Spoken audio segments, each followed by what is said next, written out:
You, my friend, are about to be engaged in another outstanding edition of the Mortgages and BS show on the Alive and Social Network with yours truly, BT Brian Turner, and my esteemed colleague. You can call him TS. He really doesn't go by TS as a nickname, but he's the one, the only. I only wish I had a sound effect right now. The applause, like a Lambeau Field sort of applause. You know, the crowd gathered at that legendary. But our Viking fans wouldn't know what they football. would be then. They wouldn't know. Tom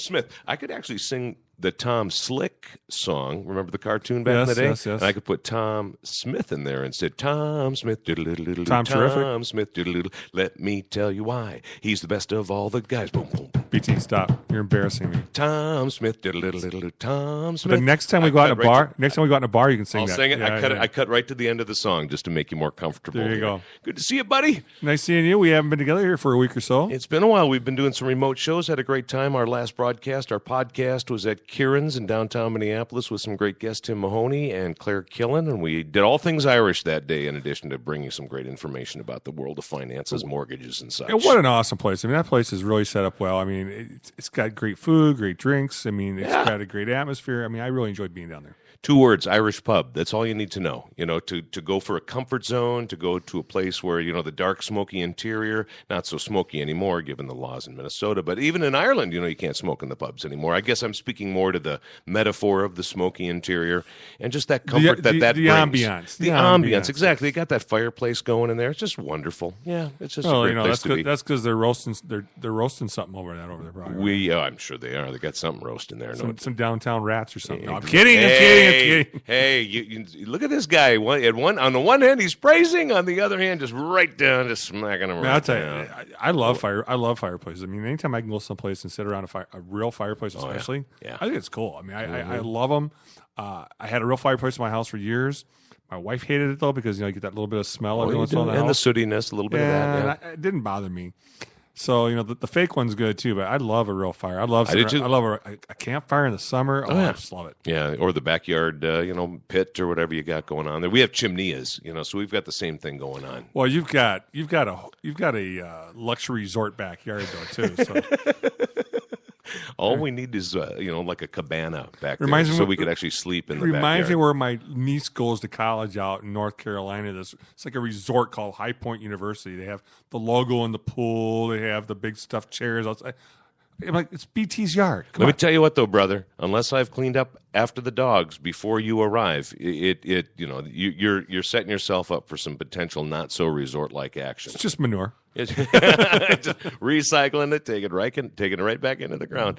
We are doing the show here, middle of December, on the day that the Federal Open Market Committee, the Federal Reserve, has decided to bump up that lending rate just 0.25%. It's been talked about for a while, so we're going to cover that on the show. Actually, I thought we'd do this, T. I thought we'd do a little primer and keep it as low on the geek level as possible. Okay, I just want this to be sort of straight speak, sort of talking to people that don't know what acronyms are and this and that, but just give. I don't even know what some of them are. I know, neither do I. But I've been doing this almost 30 years. We know enough to be dangerous, though. But I think we know enough to be informative as well, to just kind of paint a picture of what the Fed is, what it does, what this interest rate hike means. How does it affect mortgage companies like the Great Academy Mortgage, where you're lending your trade right now, and banks and places like that? Just what does it all mean in the play of things? I'll try to answer the questions as best as I can, but I might need to use Google on the way. Well, that's all right. Then that's a good resource, the extended brain, as it were, of the 3 W's, the old World Wide Web. We also have to talk about the Pack a little bit, and their position in the National Football League and the conference where they play. Star Wars is opening here this weekend. You've already secured your tickets. Is that what you told me before the show? My wife doesn't even know it yet. We both said we wanted to go.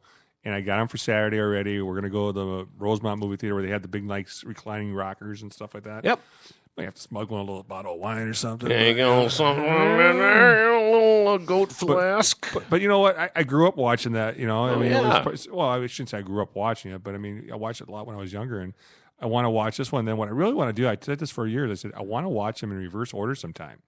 what's supposed to be actually the beginning to the end. I want to watch them reverse so you can kind of see it play out. Yeah. But I'll tell you, man, Star Wars, the special effects, it's a classic. There's no doubt about it for anybody. What I like is the cultural aspect of it, is how it brings so many different people together, so many different ages together. You've got Star Wars geeks that are obviously, in their 40s, 50s, 60s, 70s, but then you've got their grandkids and sometimes great-grandkids that are also Star Wars geeks, and it brings everybody together. It's pretty cool. And wasn't it when the rights were just bought, they said they're going to do 3 more total, I think. So I think there's 2 more coming. On this new round? Yeah, Yes, I think there's supposed to be 2 more after this. So who knows? Maybe our great-great-great-grandchildren will be watching Star Wars 96. Yeah, I don't know. It could be. J.J. Abrams, the great director who's put this one together, he says this is the only one in this new round that he's going to do. So we'll get a splash of what J.J. has and his imprint on this whole storyline and this whole narrative, this philosophy, this pseudo-religion. I mean, that was one of the biggest things pseudo, because I know. But that was one of the biggest things as compared to other science fiction movies when Star Wars came on the scene in 1977, is that as a part of all the different storylines in there, that there was this sort of religion that they brought forth. The whole thing, the Force be with you and all of that, and that had never been seen before in anything science fiction like on the big screen or the small screen. So that was pretty interesting, and it continues forward. And I get a kick out of is, did you watch Fallon last night? I did not. Oh, that was... It was hilarious. I've seen a few social media posts. Yeah, they did some sort of thing. It was like a Brady Bunch. It was like a Brady Bunch set up, thing? and they were just basically humming the song like da da da da, da. And they were having the people from Star Wars pop in at it. So Carrie Fisher was in there, great. Harrison Ford was in there, and all the newbies in there. What was really fun was it made me laugh hard seeing Carrie, because earlier in the evening I was watching E.T. and they were showing the premiere stuff with Carrie and her mouth. I didn't realize she swore so bad. Oh yeah, so I was like, oh my a sailor. God, she is something else.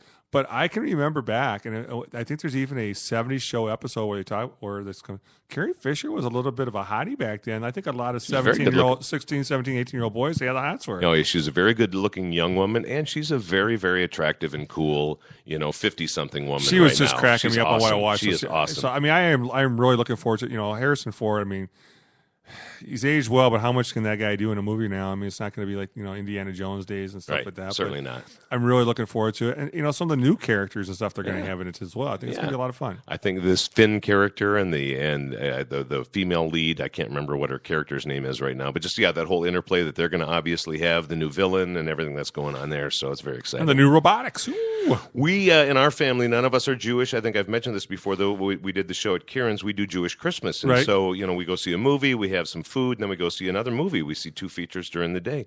And we usually have Chinese food in the middle. I think we're going to come home and just do some potluck at home, and there'll be some Chinese dishes as a part of that potluck. But Star Wars is the first movie that we've got on the docket for Christmas Day for the Turner family and our circle of movie-going compadres. Yeah. I don't even know what we're doing for Christmas this year, because typically we hop in a car, we drive down to Milwaukee, see my in-laws.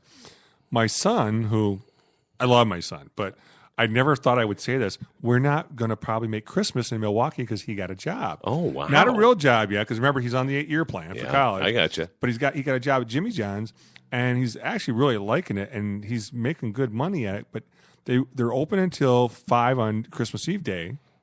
They're closed Christmas Day, but then they're open the day after. So he's hoping he can get the late shift, so he can at least go down and see the relatives. Yeah. Otherwise, it's like, I never thought I'd say something like that.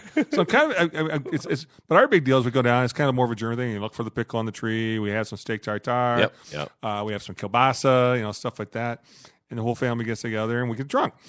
And that's really what happens. Yeah. I mean, I hate to say that, but that's a great family. Nobody's got to drive anywhere. Exactly. Everybody's together. Hang out, have some cocktails, enjoy some beers, enjoy some food. That's what family and Christmas and holidays are about, and man. This is a bigger one, too, because this year, we've talked about this a little bit on the show in the past, my in-laws are actually going to downsize and move into more like an assisted type living type thing.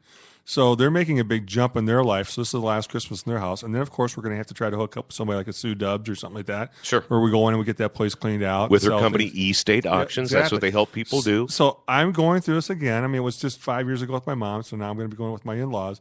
So it's a big deal there because, father-in-law with Alzheimer's, I'm not moving. Yeah. I'm not moving. I'm staying there. I don't know how you're going to do that. So big deal there. Big change for him. Yeah, for everybody. So this Christmas is going to be a little emotional, I think, too. Sure, absolutely. But there will be plenty of shrimp. I know that for a fact. Good for you. Yeah, that shellfish on the Christmas is a good thing. I think we're going to have some fresh shrimp or some kind of fish chowder or something going like that too. I want to throw some props out to our friend Sue Dubs and her partner Mame O'Mara. As long as you brought that up, if you have, because it certainly works into the narrative of the show here. Homes and mortgages and people moving, and sometimes mom and dad need to move into a different situation. You're helping them out with the mortgage part, the financial part, and the other parts, the personal stuff. eStateAuctions.com. They help to really take care of the estate. They'll come in there and help mom and dad and you and the rest of the sibs or whatever choose what's going to be the trash pile, what's going to be the donate pile, and then the treasures that they're going to take into their new place. And then they take the stuff that they can sell and they move it through their e-stateauctions.com, their eState Auctions website, and then they sell that stuff, and it's all pretty cool, family and household stuff. I'm actually decided. I told my wife, I said we plan to move in 4 to 5 years. I'm going to start doing that now. Yeah, I'm going to start because doing that auction. Get it out there now. I can't believe how much crap we have accumulated in our house. I was down my mechanical room. I was telling you a story. I had to back up with some water. I'm going, where'd all this stuff come from? This is our china from when we first got married. Why are we still keeping it? Exactly. Honey, why do we still have it? Well, the kids might want that. No, let's get rid of it now. Let's get rid of it now. So we throw some props out to Sue Dubs and Mame. They're not a sponsor of the show, but they certainly are friends of the show, and so they deserve the props. Our sponsor of the show, though, is Academy Mortgage, an equal housing lender. Academy NMLS number 3113. The Academy state number for Minnesota is MNMO 401-25689, and for Wisconsin 3113BA.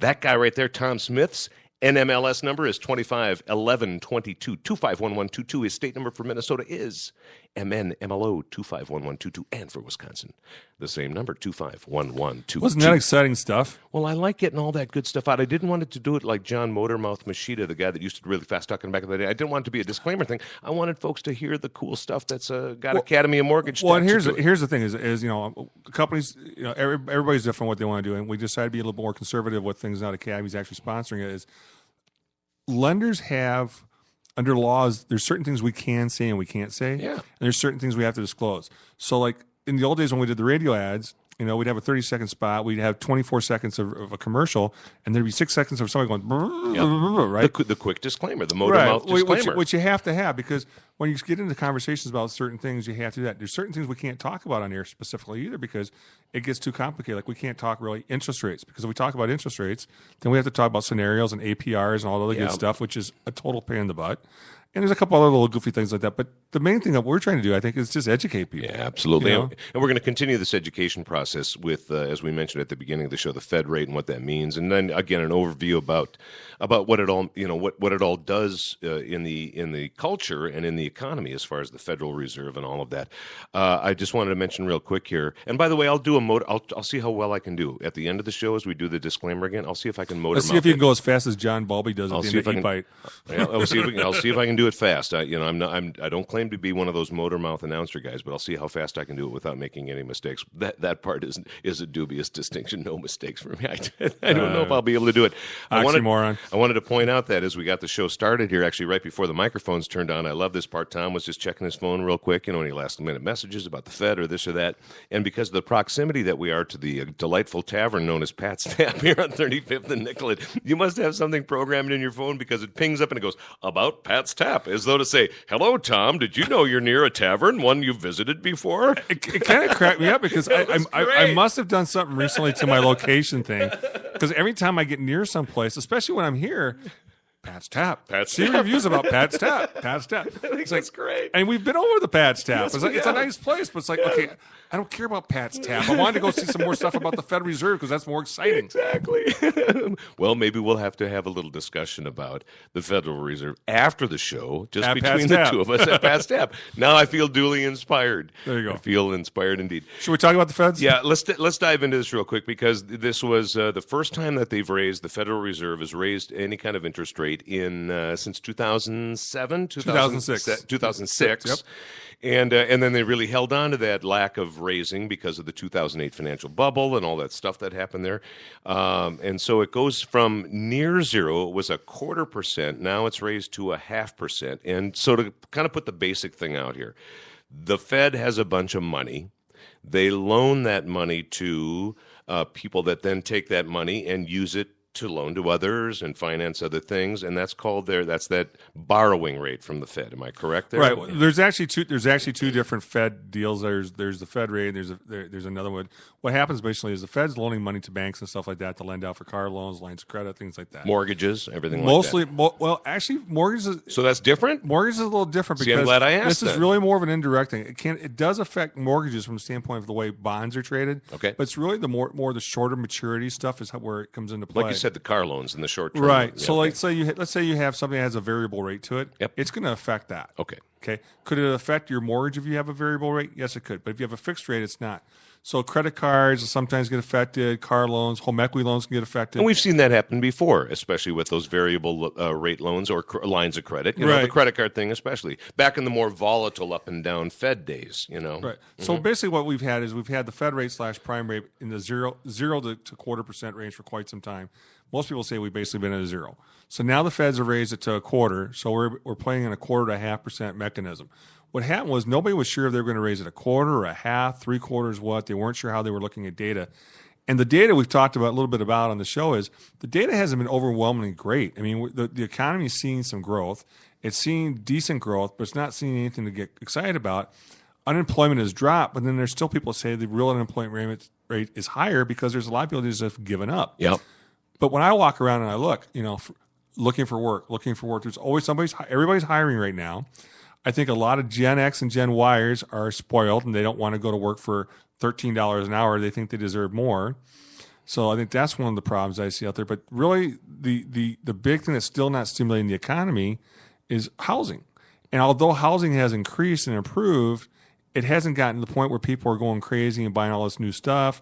They're still holding on to their money. So what I really watch when we look at economics is I'm looking at what's being spent at Menards, what's being spent at Home Depot, what's being spent for furniture and things like that, because that's the money that's being spent when people are dealing with houses. And although it's there, it's not knocking the world on fire yet. Yeah, it sure isn't. Now, let's step back a second because you mentioned that the mechanism is between. No, it's all right. Please do. That was a great answer. The mechanism is between, as you said before, 0% and 0.25%. Now it's between 0.25% and 0.5%. So what does that mean? Is it at 0.5% that prime lending rate, or is it at 0.25% now? Where are we at with that? Well, that's the weird part about it is when you read it, some people will say it's at 0.25%. Some people will say it's at 0.5%.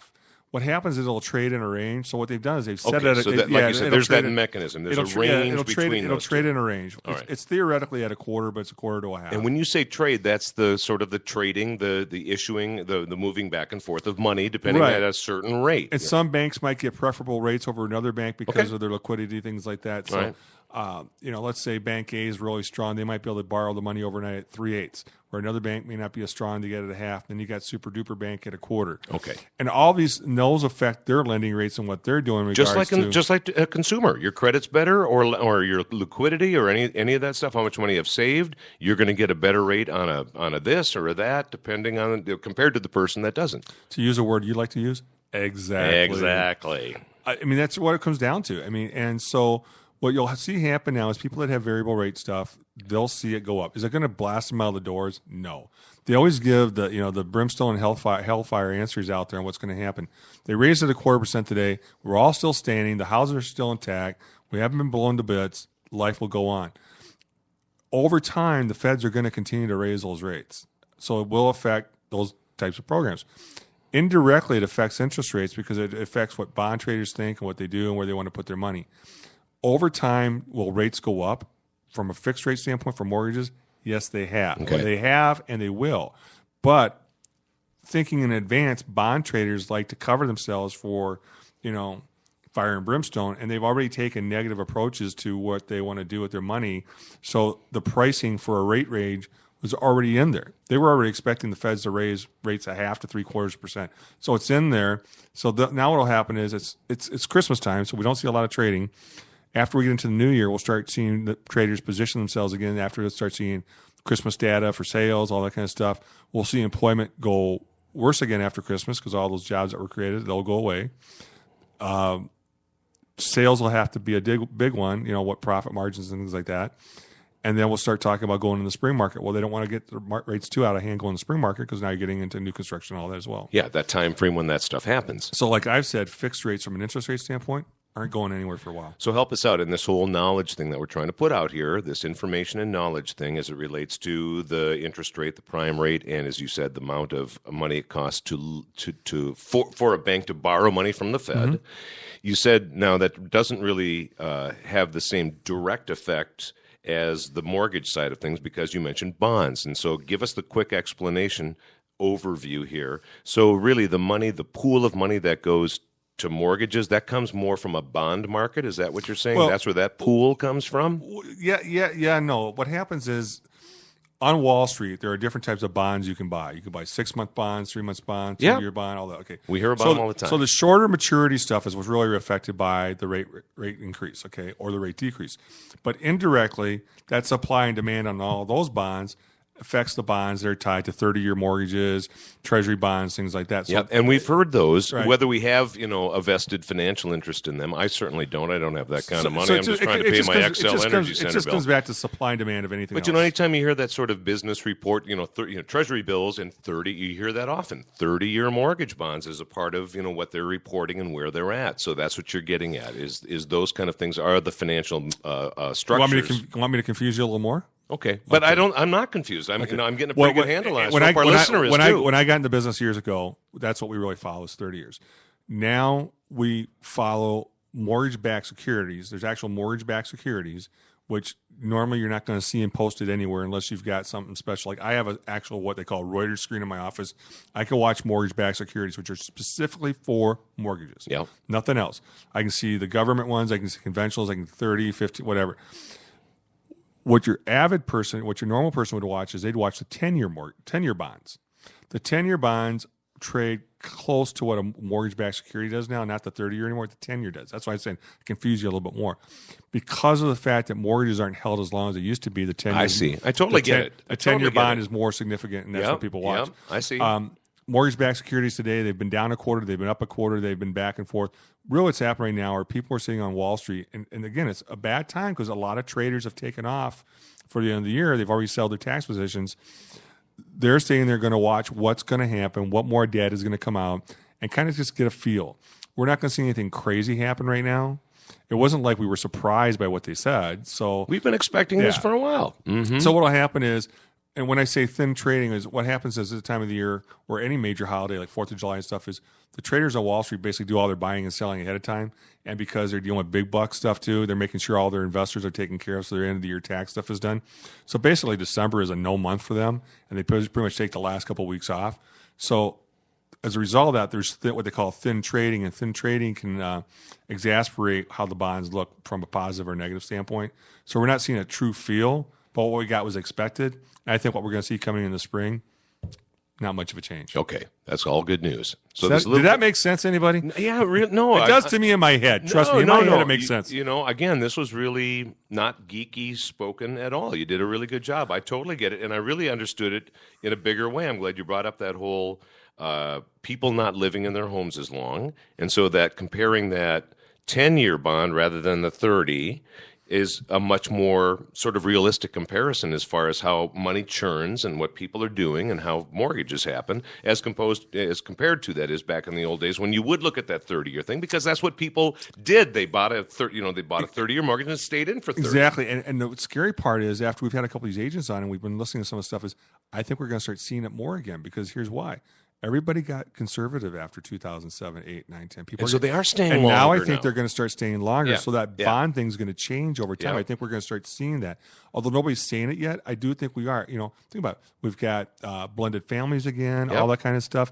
On my street alone, I know of 3 blended families where their kids are living there or the parents are living with the kids. And we've talked about the fact that a lot of folks are taking those big homes that they don't need anymore, but they're shaping them a little bit, maybe putting a separate entrance in the basement, and then that becomes the place where mom and dad or mom mom or dad or whatever, or the kids maybe, or small family comes back and lives, and they've got their own thing downstairs. Mom lives upstairs or whatever. Builders are building mother-in-law apartments again, too. That whole deal's happening above again. The garage, down the basement, whatever. And cities are allowing it. I actually figured out if I did it, I put another wall downstairs, I could actually have 2 of my kids live in the basement.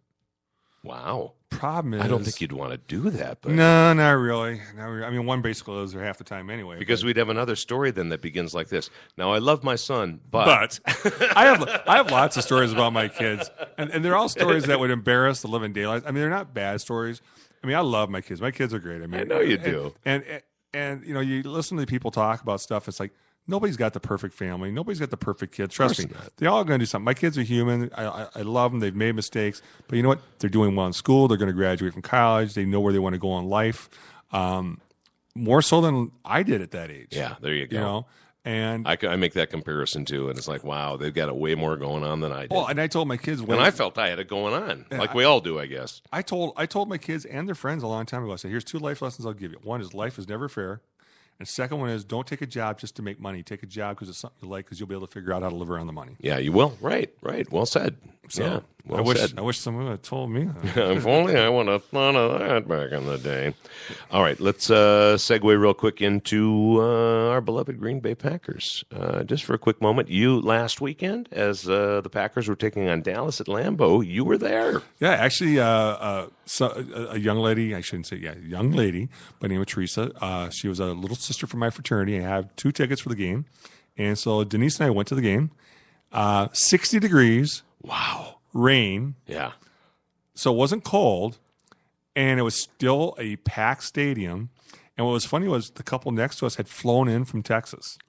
There were a lot of Dallas fans there. I was kind of surprised, and most of them had flown in. So I talk about how Wisconsin fans are good, like the Badger fans and stuff like that about traveling. I was really surprised to see this many Packer fans. That's cool. And then I was in the bathroom, and I was listening to some of the guys talking. They go like, God, you guys are so nice. You were surprised to see that many Cowboys fans, which yes, Cowboy fans. But they were in the bathroom talking about how nice the fans were to them. That's great. Now, I've had people, you know how the rivalries are, the Packer fan. Right. Actually, I know there's issues that happen there, but I've never seen the things there that I've seen at other stadiums. And I mean, I gave up my Viking season tickets because I couldn't handle going anymore. Yeah. I've never seen the problems there. I know they happen, but not where I'm at. Yeah. I mean, I just haven't seen it. And they were all like, hey, you guys are great. You guys are, oh, God, you guys have been so nice. You had a little ridiculing, whatever. It's a big deal. You guys this is hallowed grounds. I mean, I'm glad to hear those things. I love going to Lambeau. And it was a good game. It was a fun game. And they won. It was a long drive home that night. And you had 60 degrees and a little rain as compared to the week before when it was at Lambeau. And it was, 32 degrees, like 32 on the nose. Yep, and they had that rain coming down that was freezing on people. And it didn't matter how much you bundled up. When you got a wet, cold rain going, it doesn't matter how much clothes you got. I've been there for a wet, cold rain. I've been there for the cold. It's better to be there when it's 0 or 10 below, than with no rain. You're getting some snow. When you get that wet though, that's what takes it down. That goes to the bone. But it was a good game. I'm looking at our division now. I mean, it's the Packers. The only way they're not going to win the division is if they just screw up. Yeah. They've got 3 games left. They got Oakland, they got Arizona, and they've got Vikings. I figure they can win 2 of those games. I think you're right. The Arizona game is going to be a big test. The Vikings have 3 games left, but I think they've got Chicago, Detroit, and us. If I remember right, yeah. So I think the Vikings can win 2 games in there too. I would agree. The question is, can one of them win 3? Yeah. And of course, the Vikings and the Bears. I mean, not the Vikings, but the Bears and the Lions are basically just going to go for draft choices now. Yeah, exactly. They almost want to finish in the last place. My boss, who's a Bears fan, goes, if they don't just roll over and die right now, they're stupid. They ought to do that because we need the draft picks. So I don't know. It's interesting to see how it's going to play. I had picked the Packers with 12 wins. I think they're going to finish with 11. So close enough. Yeah. Close enough. Well, good on them. I'm not a Vegas odds book guy, so whatever. Yeah, a little bit of action left in the season. We'll see how they do. We'll see it all plays out. Oktoberfest. We got one more bit of BS on the Mortgages and BS show with yours truly, BT and Tom Smith. By the way, reach Tom if you've got any mortgage questions. Tom.Smith@academymortgage.com. That's Tom.Smith@academymortgage.com. You, sir, from the fair state of Wisconsin, your hometown of La Crosse. You have a gigantic Oktoberfest that happens in your hometown every year. And there's, of course, the the whole, I guess, royalty that goes along with that. What is your new position, sir? Give us a little explanation as your new position with the Oktoberfest crew of Fair La Crosse, Wisconsin, sir. Well, first off, I want to point out that Oktoberfest is 55 years old, and I happen to be 55 years old. Coincidence? Hello. When I lived in La Crosse, I mean, first off, German heritage, I'm into it. You know that. I'm just getting a picture of Tom's implying there was a drunken revelry with his mom and dad in October. When's your birthday? I can't remember the month of your birthday. It's September, and it is. So the timing's up. Yeah, it kind of depends. That means you would have been 2 months late. See, but in 1961, when it started, we were living in Germany already. So, yeah, that's right. So anyway, German descent and everything I really like. And you know, when I was younger, I used to like to go to Oktoberfest. And if people don't know what Oktoberfest and La Crosse are, they're missing something. And first of all, everybody comes back to town. It's a big party, but it's really more about the fellowship and the friends as you get older. You're excited to see people you haven't seen for a while. So I joked about in college, I wanted to be Festmaster. I could just see myself. That's the big. Yeah, that's the big kahuna. I saw myself being the guy. You know, getting kisses on the cheek from the girls, handing out buttons, all this kind of saying stuff. Ach du lieber a lot. And problem with that is you have to live in La Crosse to be Festmaster. Okay. So a couple of years ago, we're at Oktoberfest. I'm talking with a buddy of mine by the name of Tim Moore, and I'm going, God, just bummed out, blah, blah, blah, blah. He goes, Tom, you know, you could be a grenadier. And I went, a grenadier? He goes, yeah, you know the guys that walk. I said, yeah, I know. They're kind of like the guards, so to speak. And yeah, kind of like Princess Southwest, the guards, right? Yep. It's the Royal Guard. So I'm going, why? He goes, Tom, I'm a grenadier. He goes, I'm just finishing up. I go, really? I said, well, I didn't know that. So we're talking about it. He goes, you should do it. So last year came, and he goes, did you apply? I said, no. I said, I did. I did. So we went back this year again. And then this year we met some people that were part of it. There were actually people we knew from college. So there's people that are involved as Festmasters and stuff. There are people we know. And I'm going, they're not going to take me. So I filled out the application online. They called me up to do a phone interview. Well, we'd like to pass you on to the second test. Wow. I said, great. So I go, Denise and I go down. So is this now a test of strength? It kind of is. Durability. A test of courage? Durability. So we go down for the second meeting. We meet with some people. They pass us on to the third meeting. Okay. I show up, of course, at that one in my Packer jacket. Scored points right there. Yeah, of course. So then what they call the Grenadier Corps voted me in. Yeah. Now I had to go in front of the actual board of trustees for Oktoberfest. And they're like, God, you know, you don't live in town. We're concerned about it. Is the current Festmaster a part of that board? I would think so. The current Festmaster from last year is on that board too. And then, of course, all the people that have all the money they're involved in. Yeah. And I was like, I said to him, I said, you know what? It's a 2-hour drive down here. It's a big deal. I said, I've driven to Milwaukee and back in a day. I said, the drive doesn't bother me. I said, as long as I know in advance when something's going on, we'll figure it out. So I got the email last week. Congratulations, the board voted you in. So tomorrow night is my first meeting as an official grenadier. And you got to drive to La Crosse for it, of course. I drive La Crosse. Nice. I'll probably pick up a Lindy sub for the way back or something with my sub shop. But so now I got to get the information and go get fitted for my lederhosen.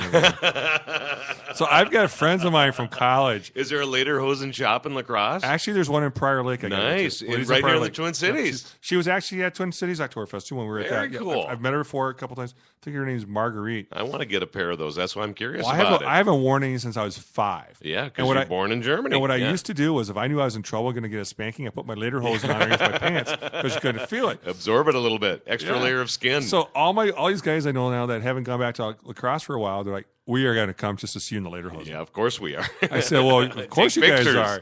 I said, it's going to be, I mean, it's there's a time commitment obviously involved. I have to do 12 parades. I have to do this. I have to do that. You going to get some spray on tan for your legs?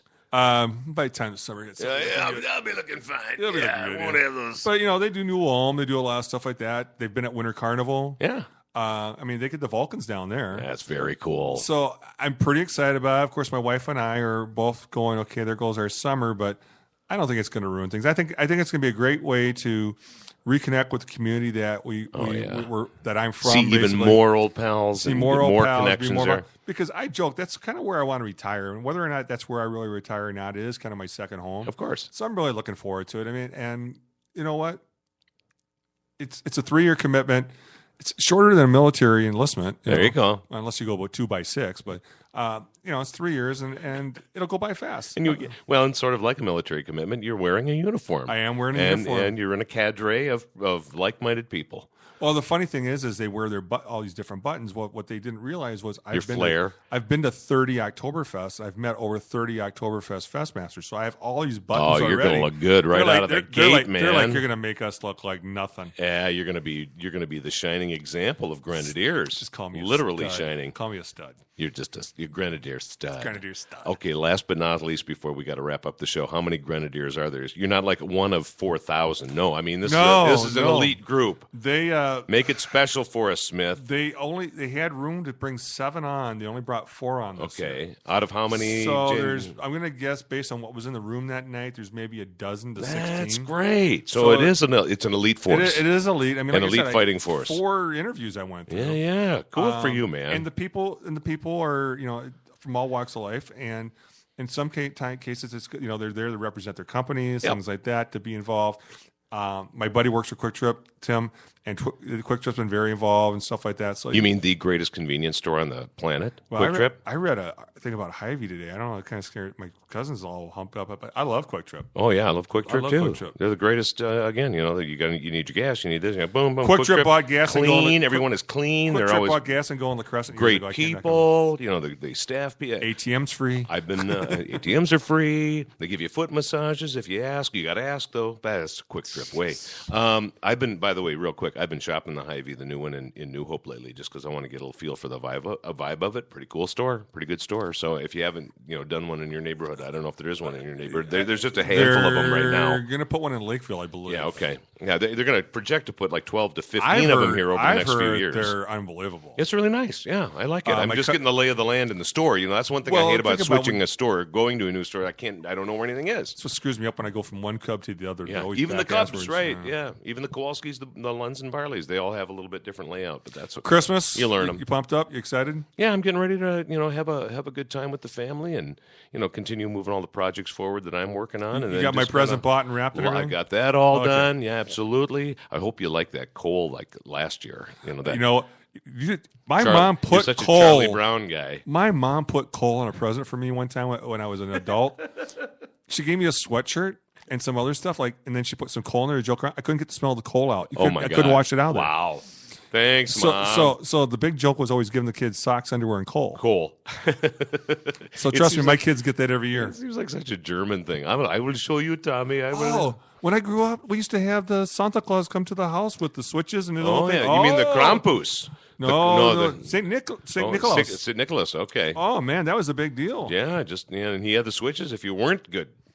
He was ready to. My switches always came with chocolate on them. And Tommy was like, "I've been a bad boy. It's time to go put my lederhosen on. I'm about to get spanked again." I remember my dad used to go, "Spank you and you'd laugh at me." Yeah. Dang right. All right, Tommy, we got to wrap up this edition of the Mortgages and BS show. We're actually fishing around. If you're a listener to the show, thanks for being on board here. We're thinking of giving it we're gonna give it a new texture as far as the name goes, because we do cover home stuff and finance stuff and home repair things and all sorts of things that relate to the home and what the home is all about in your mind and in your reality. And so the whole idea of just calling it Mortgages and BS, by the way, we're not going to diminish the amount of BS on the show, but if you got a suggestion for us, pass it along to us, tom.smith@academymortgage.com, or yours truly, BT. My email address is btvoice@gmail.com. Let me spell it out for you, BEETEA voice@gmail.com. That's how you can reach us. BT. BT. Like Phone home. Beetlejuice. That's what I was thinking of. Yeah. We got a lot of changes coming in the new year, too. We're going to have some sponsor stuff coming on that we can't talk about yet. Absolutely, yeah. We got some big changes. Life is looking good, so thanks for joining us for this edition of the show. All right, here we go. Let's see how fast you can do this. See if I can motor mouth. And before I forget, have a happy holiday, Merry Christmas, Happy New Year, and all the other stuff. Everything that Happy Hanukkah, Festivus. Kwanzaa, the whole deal. Everything Tom said, I add to that with heart and soul. All right, here we go.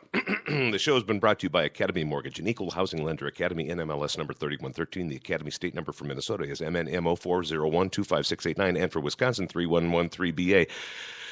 Tom, I needed a breath. Jamie's going to love this. Tom Smith's NMLS.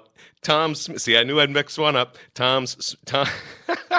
Tom Smith's MLS number 251122. number is 255-251-122. His state number for Minnesota is MNMLO 251122, and for Wisconsin 251122. That's it. I got it. We got it. You're awesome. We did it. Jamie was that good. And by the way, Jamie's the one that told BT she had to say all this stuff too. She's our compliance director on the home front. Jamie, thank you, and Merry Christmas and Happy New Year on behalf of Tom Smith. We'll see you next week on Mortgages and BS.